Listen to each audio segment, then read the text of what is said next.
Besterik gabe orain Irungo Txingudi lehen hezkuntzako ikastolako Rosa Mari eta Ana ditugu gurekin eta esplikatuko digute pixka bat haien ikastetxean azken urte hauetan etorri berrien harrerarekin eta nola aritu diren lanian.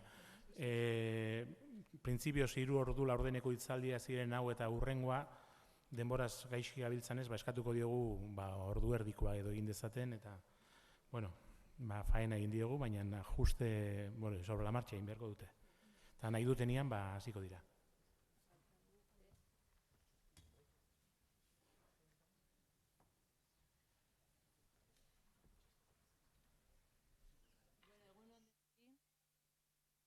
Eta hemen teknika arazoa konpontzen ditugun bitartean, gure aurkezpenarekin. Kohesioaren ariari tiraka, gure kohesioaz mintzatzera etorri gara, eta argitu nahi dizuegu guk Txingudi ikastolan kohesioa jostura gisa ulertzen dugula. Jostura, bai, ongi entzun duzue, jostun gintza lana iruditzen bai zaigu kohesioa. Hortaz, gaurko komunikazioari hasiera emateko, jostunaren ipuila edo alegia kontatuko dizuegu. Jostuna. Jostunak maitasunez begiratu zion Josi berria zuen ehunari. Kolore, mota, tamaina eta izaera desberdinetako oihal zatiez osaturiko ehun handiari. Zinez ederra, esan zuen berekiko. Burura etorri zitzaizkion aspaldian egiten zituen ehunak, denak berdintsuak, denak kolore berberez osaturik. Bere lurraldeko ohiko kolorez hain zuzen ere. Baina denbora luzea pasatua zen ordutik. Orain, oihal mota eta kolore desberdinez osaturiko ehunak izugarri maite zituen. Oihal beltzak, marroiak, horiak, arrosak, txokolate eta kafe kolorekoak, oihal gogorrak, latzak, leunak, finak, oihal handiak eta txikiak nahasten zituen. Denen artean mosaiko ezin ederragoak sortuz. Haatik, mosaiko eder horiek egiteak lehenagoko ehunak ekoizteak baino lan handiagoa ematen zion. Zailagoa zen oihal zati horiek elkarren artean jostea. Oihal zati bakoitza desberdina zenez eta egoera desberdinean aurkitzen zenez, kontu handiz josi behar zituen. Denekin ezin zuen jostorratz bera erabili, ezta hari mota bera ere. Orain arte, oihal guztiak hain homogeneoak izanik, ez zuen asko pentsatu behar nola josi behar zuen jakiteko. Baina oraingoan lana nahikoa desberdina zen. Lehendabiziko pausua, oihala errepasatzea izaten zen. Izan ere, horietarik asko nahiko urratua gailegatzen baitziren bere eskuetara. Hasteko oihalaren ezaugarriak aztertzen zituen. Kolorea, tamaina, usaina, oihal mota, eta tailerrean zituen beste oihalen ondoan jartzen zuen. Banan-banan oihal zati bakoitzari oihal berriak zer ekartzen zion, eta hauek berriari zer ematen zioten begiratzen zuen. Lan lasaia zen, prisarik gabekoa. Denbora eman behar zitzaien elkarren ezaugarriak ezagutu, baloratu eta integratzeko. Hurrengo lana, oihal zati berria ehunean jostea zen. Toki egokien aurkitu ondoren josi beharra zegoen. Horretarako oso garrantzitsua zen zein hari mota erabiliko zuen erabakitzea. Oihal guztiek ez zuten hari mota bera onartzen. Hari mota desberdinak erabiltzen zituen oihalaren arabera eta joste momentuaren arabera. Hasieran hari fina erabiltzen zuen. Albaintzeko aproposa. Joste harina izaten zen hariarekin egiten zuena. Egokitzapena konprobatzeko modukoa. Ondoren, zetazko haria erabiltzen zuen bigarren jostura egiteko. zetazkoari erabiltzen zuen jostura sendoago izateko eta jostean eragindako zuloetako mina arintzeko. Jostunak, jakin bazekien, bere lana ongi egin ezkero, oihal zati berria mosaikoaren parte sentituko zela, eta beste zatiek ere bere egingo zutela. Horrexegatik, hari mota desberdinak erabiltzen zituen jostura egiteko. Bakarra erabilizkero denborarekin urratzeko arriskua zuelako. Azkenik, hari sendoa erabiltzen zuen jostura behin betirako izan zedin. Hartan ohartu zen, jostorratza ere biziki garrantzitsua zela. Ongi zorroztua eta garbi edukitzea funtsezkoa zen. Jostorratza kamustuta edo erdoilduta egonezkero, oihalari egiten zizkion zuloak askoz mingarriagoak ziren, eta sarritan jostura etzen ongi gelditzen. Jostunak, hari mota bakoitzak bere orratza eskatzen zuela ikasi zuen.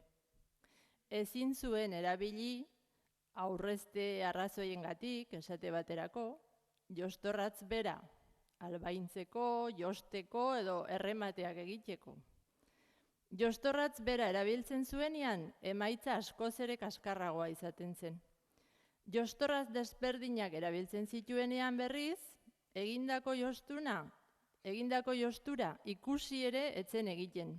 Eta oihal zati berriak jositakoa beharrean berezkoa zela ematen zuen. Baina bazen jostunak ikasi zuen beste gauza bat. Oihala, haria eta jostorratza bezain garrantzitsua zen jostuna bera, irekia eta malgua izatea. Ikuskera aldatu izan ez balu, bertako oihalak soilik erabiltzen jarraitu izan balu, sekula etzukeen ikasiko desberdintasunak zein aberasgarria diren, eta zein mosaiko ederrak sortzen diren hoiei esker. Hari eta orratz mota desberdinak erabiltzearen aldeko eskuhartzea egin izan ez balu, inoiz etzukeen mosaiko zati desberdinen arteko kohesioa erdietsiko. Bai, errantzion bere buruari, hariak, jostorratzak, jostunak eta oihaltzati berriak batera joan behar dugu. Elkarren ezaugarriak eta beharrak kontuan hartuz, mosaiko kohesionatua josiko badugu. Eta orain, gure komunikazioaren bigarren parte honetan, aurkeztuko dizkizuegu gure ikastolan zeintzu ditugun oihalak, zeintzu ditugun hariak eta zeintzu ditugun jostorratzak.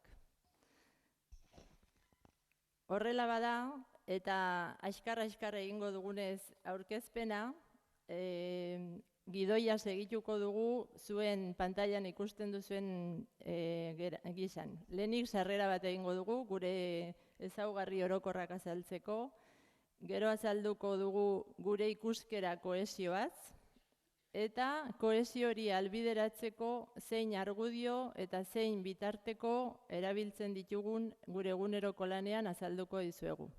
Azkenik eta denborarik baldin badugu, aurkeztuko dizkizuegu gure kudeatzeko eran nola ulertzen ditugun lorpenak, bizipenak eta zailtasunak. Bueno, Txingudi ikastola badakizue Irunen dagoela, D-ereduko ikastola publikoa dela, 1000 goti ikasle ditugula, eta horietatik 12, hor agertzen diren 1025 horietatik 12, azken hilabete honetan txantxaka iritsiak. 5 linea ditugu, 5 gela maila bakoitzean, eta 78 irakasle, 17 zerbitzutako langile, gehi jangelako langileak eta eskolaz kanpo aritzen diren begiraleak. 45 urte pasatu dire, sortu zenetikan, eta publifikatu zenetikan, 94tik onat ez dut orain kontua egingo. Irungo hirigunetik urruti dago, beraz ikasleak Irungo zonalde desberdinetatik datozkigu.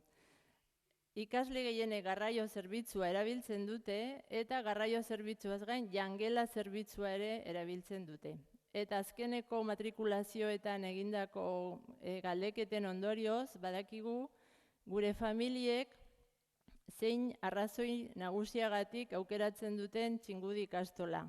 Ez da ez eskola publikoa delako, ez anai arreba daudelako, ez hurbil dagoelako, baizik eta konfiantza dutelako ikastolan, eta euskara ongi ikastea nahi dutelako gure hezkuntza proiektuan oinarrituz.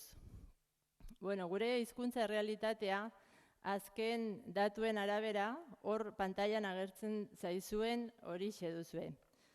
Badugu ehunetikan baitugu 20% elebakarra dire gazteleraz. Hau da, gaztelania hutsa dakitenak. 8% elebakarrak euskara hutsa dakitenak. 1,8% gaztelania ez euskara, ez den beste hizkuntza bat dakitenak. Eta 60% bi hizkuntzekin daude harremanetan. Aurtengo ikasturte honetan matrikulaturik ditugun ikasletatik 6% dire gure hezkuntza sistematik kanpoko ikasleak, horrek egiten du zenbakitan 6% 82 ikasle. Eta 6% kopuru horretatik erdia gaztelania ez den beste hizkuntza bat dute. Hor pantailan agertzen zaizkizuen horiexek hain zuzen ere. Orduan gure errealitate hori ikusita, hausnarketa bat egin dugu kohesiogintza nola landu gure ikastolan. Eta hausnarketa horretan puntu bat markatu nahiko genuke, zen eta komunikazio honen izenburua euskara kohesiorako giltza. Orduan, ez dugu nahi inor pentsatzea giltza bakarra denik euskara kohesiorako. Iruditzen zaigu kohesiogintzaren gaztelua edo mundua askoz ere konplexuagoa dela eta badirela aldagai bat baino gehiago. Bino, hoietako bat gure ustez eta oso garrantzitsua hizkuntza da. Gure hizkuntza eta badakigu hizkuntza komunitate askotan badaudela oso hiztun trebeak bat ere kohesionaturik ez daudenak. Baina gure ustez errealitatea gurea zein den ikusita beharrezkoa dugu aspektu horretan indar egitea eta horretan ari gara. Alderdi bat hori da eta bestea etorri berri hauek eta besteak ere gure ikastolan sartzen diren ikasle eta famili berri guzientzat ikusten dugu zeinen garrantzitsua den urrats hori. Gizarte estrategia bat dela, iruditzen zaigu, eskolaratze une hori eta bereziki zaintzen dugu, zenta iruditzen zaigu hor komunikatzen duguna eta hor ematen duguna etortzen zaigula gerora elkar bizitza moduan eta implikazio moduan gure komunitatera. Gure kohesiogintza garatzeko 2 helburu ditugu jarrita, baina ez idatzita xoko batean. Egunerokoan erabiltzen ditugunak baizik. 2 helburu horiek aski sinplea dire, baino behar beharrezkoa ikusten dugu, bere biziko garrantzia duelako, ikastola osatzen dugun komunitate kide bakoitzak bere mami eta ezurritaraino bere ganatuak izan behar dituela. Hau da, bat, euskara garrantzitsua dela eskolan integratzeko eta euskal gizartean integratzen laguntzeko. Eta 2, aniztasuna, gure hizkuntza aniztasuna eta kultura aniztasuna, Irungo errealitate bat den neurrian, geure egin behar dugula eta ahalik eta fruiturik emankorrena hortatik ateri.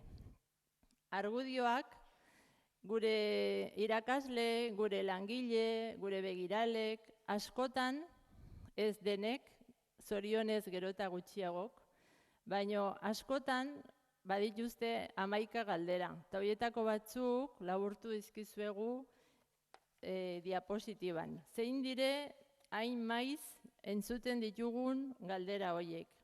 Entzuten ditugunak eta bereziki kursua hasita eta bigarren edo hirugarren zikloko mailetara datozenean ikasleak, irakasleen antsietate, angustia, orduritasun eta abarretik sortzen diren galderak hauexek dire. Merezi ote du euskara erakustea Irunen, ez du askorik entzungota. Hobe gaztelania hutsa ikasiko balu. Hori beharko du kaletik ibiltzeko. Zergatik ez dituzte bidaltzen beste eredu batera? Gurean irakaskuntza euskaraz da. Nola erakutsiko dizkiot banik? Inguruneko edukiak, matematikako edukiak. Egoera horietan, dudarik gabe argudioak erabili behar dire eta bitartekoak eskaini. Guk erabiltzen ditugun argudioak bi motatakoa dire. Bata orokorra, hau da, gure lurraldean bi hizkuntza ditugula ofizialak, eta gure ikasle etorri berriei ezin diegula eskubide hori ukatu. Eskolak bermatu behar duela eskubide hori, eta hortarako gure parteide guztien artean euskararen aldeko jarrera baikor eta aktiboa sustatu behar dugula. Agertzen dizuegu pixka bat hor, gerora nahi baldin baduzu irakurri, zein diren gure ustez jarrera baikorra eta aktibo hori sustatzeko 5 argudio nagusiak. Bigarren argudioa, eta lehen aipatutakoari segituz, hizkuntza aniztasuna ugaritu eginda Irunen ere. Kultura aniztasuna ere, eta Irungo errealitate hori gurera egokitu beharra dugu, zerbitzu publiko bat eskaintzen dugun eran, edo neurrian. Aniztasun hori onuragarri dela ikusi eta ikusarazi behar dugu. Nola? Irakasleentzat aniztasunari egokitzen ikasteko formulak erabili behar ditugu, familiak eta ikasleak euren errealitatea unitzetik ulertu behar ditugulako, bai sozial mailan, bai hizkuntza mailan. Aniztasun hori balore gisa landu behar dugu, askotan ditugun aurriritziak baztertuz, eta uste genuen solidaritate ekintzak ez direla hain eraginkorrak ikusten ditugunean gure formulak berkudeatu edo moldatu behar ditugulako. Eta gure eskuartze pedagogikoan ere hobekuntzak egiteko beharra ekartzen digu honek. Zenta behar bada orain arte egiten genituen eskuartzeak ez dire hain eraginkorrak egoera honetan. Eta dudarik gabe zer egin, zer pentsatu eta zer esan erako jarduerak egitera garamatza egoera berri honek. Ikasleen eremuan berdintzu, aniztasuna egunerokoa da, bertan dute eta ez dute urrun joan berrik, aniztasuna horretatik datozen elementuak ikusteko, ezagutzeko eta baliatzeko. Eta familien eremuan ikusten dugu aniztasunean ohitzen hasi garela, balore gisa transmititzen dela, eta bereziki hizkuntzarekiko jarrera hobetzeko abagunea ematen digula, zenta familia askok diotena da. Etorri berri hauek egiten baldin badute, nola ez dugu baguk, hemen daramagu hainbeste denbora, nola ez dugu baguk honetan alegina egingo. Bueno, orduan, argudio horiek bitartekotan nola sartzen ditugun edo nola aplikatzen dugun, kontatuko dizue orain Rosak.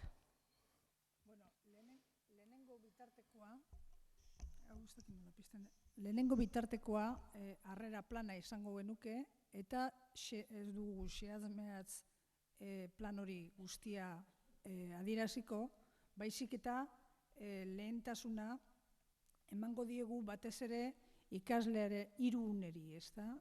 Ikaslearen harrera nola egiten dugun, gero laguntzaren antolaketa IPI hizkuntza indartzeko programa nola bideratzen dugun, eta batez ere oso harrera une hontan oso garrantzitsua iruditzen zaigu familia ikaslea ikastetxean ari dela, familiarekin egiten dugun bigarren elkarrizketa horri.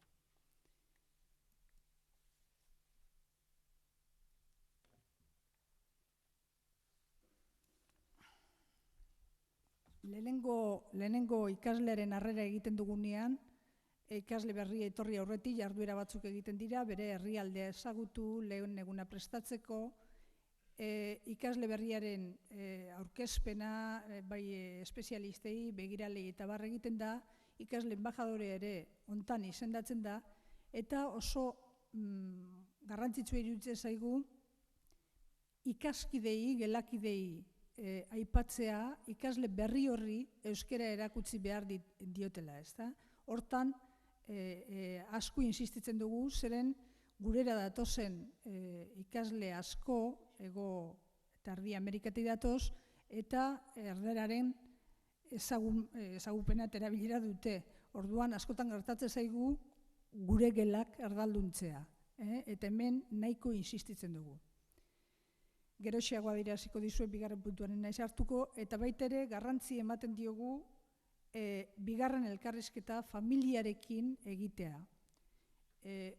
Hilabete eta erdi edo pasatzen denean, informazioa familiaren gandi nola bizitzen ari den aurra eskolaratze egunak eta bilakaera hori informazioa jasotzeko eta gurea emateko oso garrantzitsua iruditzen zaigu.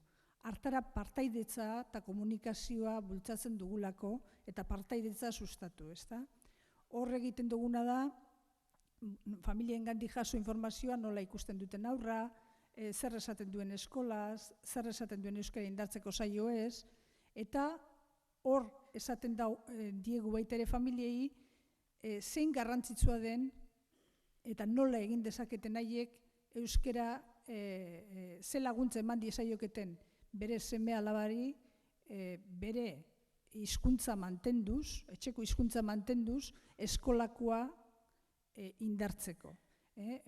Oso une garrantzitsua da guretzat hau. Aipatzen genuen beste bitartekoa hizkuntza indartzeko programa zela, eta programa horretan bi aspektotan inziditu nahi genuk, ezta, edo azpimarratu nahi genituzke. Alde batetik antolaketa, eta bestetik hizkuntzari ze trataera ematen diogun. Antolaketan aipatzen zuen gure aurretik egon den karmak, ordutegi flexibleak eta egitearena eta nola ari diren haiek, guk ere horrela jarduten dugu, etorri ala ikasleak hartzeko, bi multzotako ikasleak edo ikasle bi taldetan sartzen ditugu, ezta? Alde batetik, eta taldeak egiteko erabiltzen dugu hizkuntzaren, lantzen dugun hizkuntzaren mota.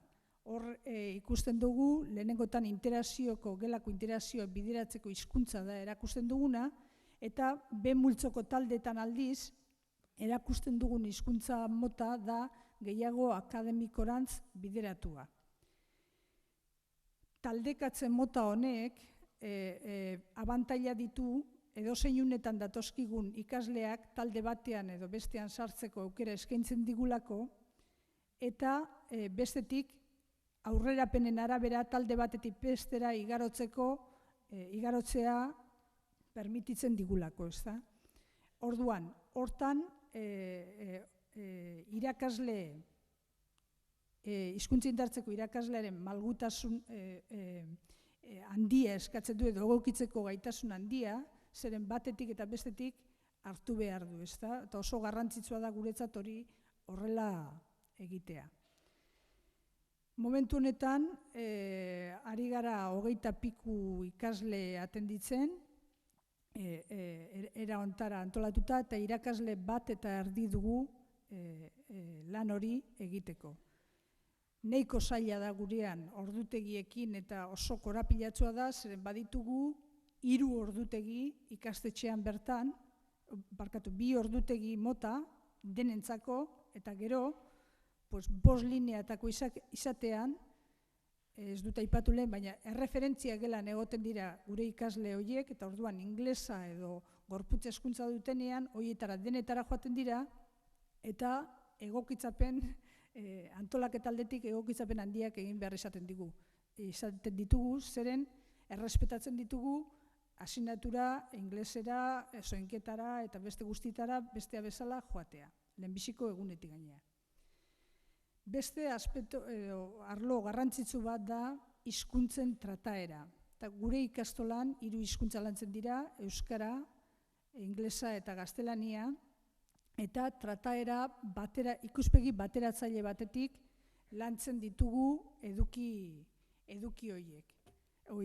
Lantzen ditugu 3 hizkuntzak.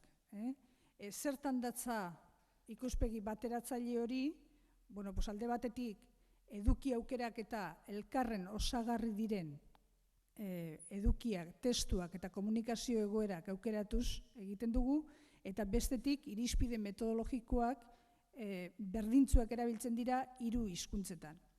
Dudarik gabe egoera berria agertu zaigun honetan, ez ditugu aldatu irizpideak, ez ditugu hola jarduten dugu. Eta inoiz baino gehiago demostratzen dugu ganea, hala behar duela izan hizkuntza batetik bestera, edo batean ikasitakoa besteentzako baliagarri izan dedin. Eduki aukerak eta egiteko, irizpide hauek erabiltzen ditugu, oraintxe pasatu didate 5 minutu ditu dela, eta harin-harinka irizpideak hori dira, eta metodologia, dakizuen bigarren hizkuntzak erakusteko, benetako egoera komunikatiboetan ikasi behar dute, kurrikulumeko edukia lantzeko gauzak egiten, erreferentzia gelako kide irakusteko lanak eta jarduera burutzea, bere gelakideek ere ikus dezaten euskara ikasten ari direla, hori oso garrantzitsua da, eta input ulergarria ziurtatzea eta talde lanak, edo lan kooperatiboak eta bere biziko garrantzia hartzen dute bai hizkuntza indartzeko gelan eta baita ere gela arruntean, tutorearekin ari diren hortan. 3. bitarteko esate genuen zela normalkuntza plana. Eta normalkuntza plana rentzat egoera berri hau oso pizgarri gertatu zaigula esan dezakegu. Zeren ikastolako irakasleak deno gaude prestuago jarduerak eta normalkuntza mailan areagotzeko, zeren irakasle guztien nahi dute ikasle hauek ere euskara maila beste gelakiden ainako mailara iristea zenbait lehenen. Orduan, hortarako pizgarri eta gure normalkuntza plana sendotzeko ere baliagarri izan zaigu. Gurean, Irungo beste ikastetxetan bezala, euskaren erabilera sustatzea, erabilera da batez ere eskatzen gaituena, eta ikasleen arteko erabilera. Gelaz kanpokoa batipat, ezta? Hortarako egiten duguna, jangela garaian jarduerak egiten ditugu, eta hemen jarri ditugu iazko kuadroa, zeintzuk egite ziren, zenbat eta jarduera gehiago, orduan eta badagune gehiago dute, bai gureak euskara erabiltzeko eta bai besteak euskara entzuteko. Jolas orduak ere bereziki zaintzen ditugu, irakasleen plan berezi bat eginaz, zaintza aktiboa izan dedin, euskararen alde jartzeko. Eskola kirola ere hortarako erabiltzen dugu, sarrera irteretan eta autobusetako begiraleekin bereziki lantzen da nola, ze estrategia erabili ikaslea gaztelania zentzuten dituztenean euskarara pasatzeko, eta gero jolastuz ikasi ekimena ere erabiltzen dugu, ezta? Txikiak handienak txikienei erakusteko. ez dakite, bueno, hemen daude jarriko ditugu aurrera egingo dugu. Beste familien esparruan, euskararen erabilera bultzatzeko aholkuak lantzen dira guraso bileretan, eta edozeina badagune aprobetxatzen da jarduera horiek, aholku horiek gure komunitate osoari, famili batez ere, iristeko. Egiten dugu egutegitxo bat, hor non jartzen ditugun, aholku horiek familientzat. Hemen dago... Zer?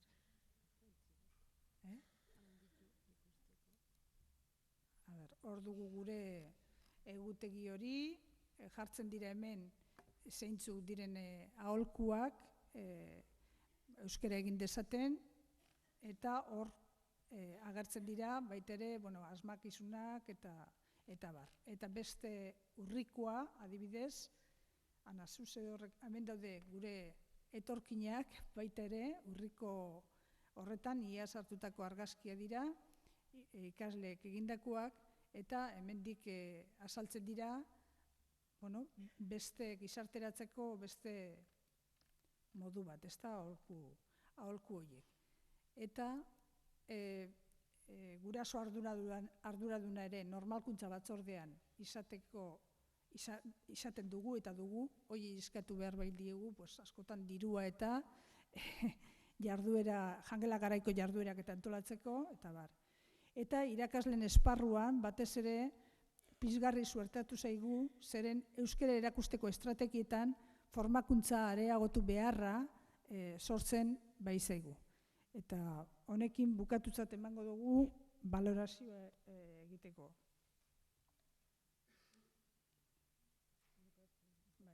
Edo bukatuta. Bukatzeko orduan balorazio gisa edo aipatu nahi genuena zen, badirela 3 ardatz behar beharrezkoak gure ustez, bata da implikazioa, hau ez dela ez baten kontua, ez bi, ez 3 kontua, komunitate osoaren kontua dela, eta denen parte hartzea albideratu behar dugula. Bakoitzak hori bai argi izan behar du zein den bere egitekoa, zein den berak jardun behar duen esparrua eta malgutasunez jokatuz eta gure margenak uzten digun tarte horretan bakoitza berea behar den bezala kudeatu. Hortarako komunikazioa behar beharrezkoa dugu eta neurri handi batean komunikazioan dugu lehen aipatu bezala gure giltza. Eraginkortasuna da beste elementua. Kohesio helburu hauek, zein jarduera hauek, sendo txertatuta egon behar dire proiektu guzietan. Hezkuntzak proiektuan, kurrikulum proiektuan, eta oso garrantzitsua da hori ongi antolatzea. Hizkuntza proiektuan zer ekarri du honek berri, hori ongi neurtu eta modu eraginkor batean txertatu denok aurrera eramateko moduan egon dadin. Eta azkenik oso aspektu importantea bitartekoak elikatzea. Eta hortan gure bukatzeko bizipenetan aipatu nahi genukena da inoiz baino gehiago somatzen dugula gure estamentuen prestutasuna eta hori elikatzen segituko dugula gure aldetikan, baina ikusten dugu baita ere hasierako ipuira itzuliz gure jostun nagusiek erreparo gehiago edo erreparatu beharko zutela gehiago gure egiteko moduan eta egiteko lanean eta bitartekoak elikatzen lagundu. Eta honekin uzten zaituztegu, ez baitugu astirik gehiago egiteko.